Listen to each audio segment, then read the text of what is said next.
Il faut le dire clairement, on ne veut pas de miettes. Il faut des augmentations de salaire.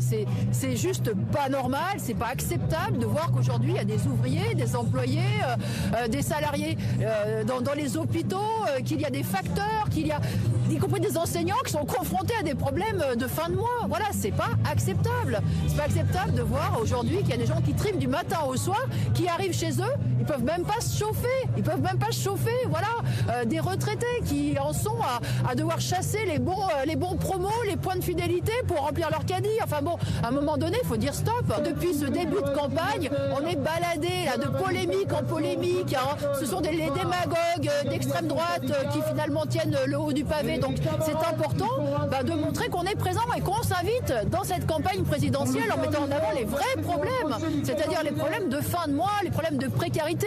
Et puis moi, quand j'entends les uns ou les autres, quand j'entends le gouvernement nous dire ne vous inquiétez pas, on va vous aider à remplir, à faire votre plein d'essence, on va vous donner une petite prime par-ci, une petite prime par-là, et puis quoi, une aide pour se loger, et puis une aide pour faire ses courses au supermarché.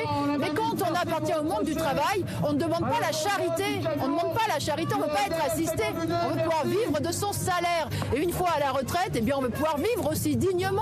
Donc ça, il faut, c'est la raison pour laquelle on doit se battre, il faut les prendre sur les profits. Quand on voit qu'aujourd'hui il y a des sommes mais astronomiques qui s'accumulent à un pôle, quand on voit qu'une grande fortune comme Bernard Arnault, rendez-vous compte, il a touché en dividende 3,8 millions par jour, je le dis bien par jour. Bon, et à côté de ça, vous avez des femmes et des hommes qui triment, qui bossent et qui n'arrivent pas à vivre, à se chauffer, à se nourrir, à se loger. Mais écoutez, on marche sur la tête là.